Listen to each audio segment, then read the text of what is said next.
Hello guys, स्वागत है आपका सिटीजन जी चैनल पर। और आज की वीडियो बहुत अलग होने वाली है। रिसेंटली मैंने एक पोल डाला था जिसमें मैंने सबसे उनका फेवरेट हॉरर लेजेंड पूछा था, लेकिन बहुत सारे लोगों को पता ही नहीं था कि पोल में मैंने किसके नाम लिखे हैं या फिर हॉरर लेजेंड्स किसे कहते हैं। तो आज की वीडियो हॉरर लेजेंड्स के ऊपर होने वाली है और मैं गारंटी देता हूँ कि इस वीडियो के बाद आपको सब कुछ क्लियर हो जाएगा और आपकी हॉरर नॉलेज में भी बहुत कुछ ऐड हो जाएगा। इस वीडियो में मैं बहुत कुछ कवर करने वाला हूँ और एंड में मैं अपने फेवरेट हॉरर लेजेंड्स भी बताऊंगा, तो वीडियो एंड तक जरूर देखना। और वीडियो स्टार्ट करने से पहले मेरी एक रिक्वेस्ट है कि जिसने अभी तक चैनल सब्सक्राइब नहीं किया है वो प्लीज सब्सक्राइब कर लो। लगता है अब मुझे हर वीडियो के स्टार्ट में ये कहना पड़ेगा, क्योंकि मेरे व्यूअर्स में से सिर्फ 26% लोगों ने ही चैनल सब्सक्राइब किया है। बाकी 74% ऑडियंस से मैं कहना चाहता हूँ कि प्लीज सब्सक्राइब कर लो, हमें बहुत कुछ अचीव करना है। तो अब ज्यादा देर ना करते हुए जल्दी से स्टार्ट करते हैं।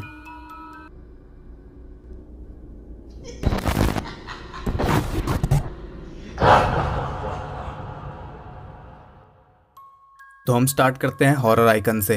कोई भी हॉरर कैरेक्टर, चाहे वो मूवी का हो या किसी नॉवेल का या टीवी सीरीज का, उसे कहते हैं हॉरर आइकन। जैसे the Nun, Annabelle, Three Finger, Victor Crowley etcetera, ये सब हॉरर आइकन्स हैं। और जब कोई हॉरर आइकन इतना ज्यादा पॉपुलर हो कि उसकी वजह से कई सारी मूवीज बने या दुनिया भर में लोग उसके फैन हो, उसे कहते हैं हॉरर लेजेंड। जैसे लेदरफेस, माइकल मायर्स, जेसन और फ्रेडी। जब हॉरर मूवी शुरू हुई थी तब हॉरर आइकन्स कोई स्पेसिफिक पर्सन्स नहीं थे। वेयरवुल्फ, ड्रैकुला, मम्मी और फ्रैंकेनस्टाइन कुछ शुरुआती कैरेक्टर्स थे जो हॉरर आइकन्स बने। यूनिवर्सल पिक्चर्स ने इनके ऊपर मूवीज बनाई और लोगों ने उन्हें बहुत पसंद भी किया, क्योंकि इन सब का जिक्र हिस्ट्री में भी था। इन सब के बहुत सारे सीक्वल्स और रीमेक्स भी बने, लेकिन 1974 में एक ऐसी फिल्म आई जिसने हॉरर मूवीज की परिभाषा ही बदल दी। वो थी द टेक्सास चेनसो मैसेकर। उसमें किलर था लेदरफेस, जो कि इंस्पायर्ड था एक real life serial killer Ed Gein से। और इससे पहले एड जीन से ही इंस्पायर्ड एक और कैरेक्टर के ऊपर भी मूवी बन चुकी थी। वो थी 1960 में आई साइको, लेकिन वो एक साइकोलॉजिकल थ्रिलर थी। और टेक्सास चेनसो मैसेकर आर्ग्यूएबली दुनिया की सबसे पहली स्लैशर मूवी थी। जो उसमें दिखाया गया था वैसा कुछ लोगों ने पहले कभी नहीं देखा था। वो मूवी एक अलग ही लेवल पर पॉपुलर हो चुकी थी, और ये सब सिर्फ लेदरफेस के कैरेक्टर की वजह से। लेदरफेस पहला हॉरर आइकन था जो हॉरर लेजेंड बना। टेक्सास चेनसो मूवी का 10 साल तक कोई सीक्वल नहीं आया, लेकिन इस फिल्म के बाद हॉलीवुड में ढेर सारी स्लैशर्स बनी, जिसमें सबसे ऊपर थी 1978 में आई हैलोवीन। हैलोवीन ऐसी मूवी थी जो स्लैशर्स को मेन स्ट्रीम में लाई। इसमें किलर था माइकल मायर्स। वो एक कोल्ड ब्लडेड सीरियल किलर था। जहाँ टेक्सास चेनसो मैसेकर एक बहुत ही कम बजट में बनी थी, वहीं हैलोवीन बहुत ही अच्छे खासे बजट में बनी थी, क्योंकि जाहिर सी बात है वो मेन स्ट्रीम मूवी बन रही थी। तो हैलोवीन ने लोगों को बहुत ज़्यादा थ्रिल किया और माइकल लोगों को बहुत पसंद आया और वो बना दूसरा हॉरर लेजेंड। फिर हैलोवीन की सक्सेस देखकर 1980 में आई फ्राइडे द 13th। इस सीरीज ने हद से ज़्यादा कमाई की। ये फ्रेंचाइज अब तक की सबसे ज़्यादा पैसा कमाने वाली हॉरर फ्रेंचाइज बनी। लेकिन 2018 में हैलोवीन रिलीज हुई, जिसकी वजह से हैलोवीन फ्रेंचाइज ने इसे टेक ओवर कर लिया, नहीं तो अभी तक ये सबसे ऊपर चल रही थी। फ्राइडे द 13th का मेन कैरेक्टर था जेसन। पिछले दोनों हॉरर लेजेंड्स इंसान थे, लेकिन जेसन एक घोस्ट था, और ये कॉन्सेप्ट भी लोगों को बहुत पसंद आया और वो बना तीसरा हॉरर लेजेंड। फिर 1984 में a nightmare on the Elm streets आई। उसका किलर था फ्रेडी क्रूगर, और वो लोगों के सपने में आकर उन्हें मार देता था।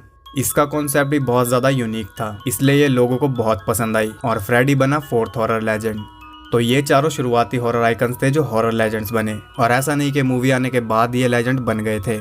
इनके ऊपर सालों साल मूवीज आई। चारों किलर्स की अपनी एक बहुत बड़ी फ्रेंचाइज है। मूवीज के अलावा TV shows, comics, books, toys etcetera बहुत कुछ आया, और आज तक भी इनके ऊपर मूवीज बन रही हैं और हमेशा बनती रहेंगी। ये कैरेक्टर्स अमर है, इसलिए ये लेजेंड्स हैं। इनके बाद भी बहुत सारे हॉरर लेजेंड्स आए, जैसे Pinhead, Chucky, Hannibal Lecter, Pennywise, Ghostface, Jigsaw etcetera.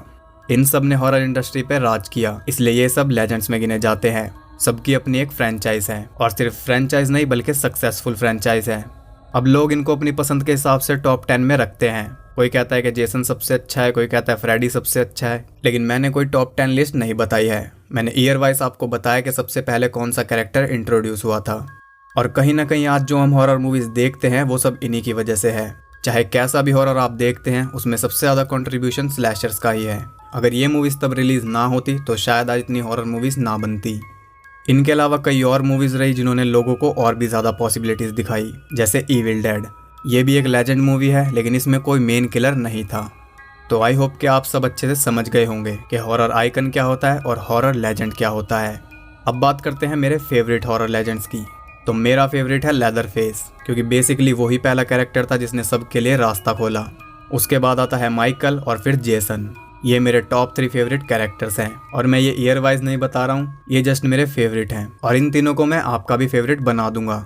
जल्दी ही इनके ऊपर पूरी सीरीज लाऊंगा। इनमें कई सारी वीडियोस होंगी जिनसे आपको इनके बारे में और अच्छे से पता लगेगा कैसे ये लेजेंड बने, ऐसा क्या इनकी मूवीज में हुआ जो लोगों को इतना पसंद आया और इनकी फ्रेंचाइज इतनी बड़ी बनी।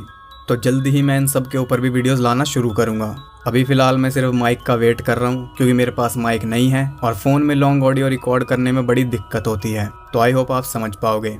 आप भी कमेंट्स में अपने फेवरेट कैरेक्टर्स ज़रूर बताओ और अगर आपको मेरे एफर्ट्स पसंद आए तो वीडियो को लाइक ज़रूर कर देना और चैनल भी सब्सक्राइब कर लो। इसके बाद तो कर ही लो। मैं मिलता हूँ उससे अगली वीडियो में, तब तक के लिए सबको बाय।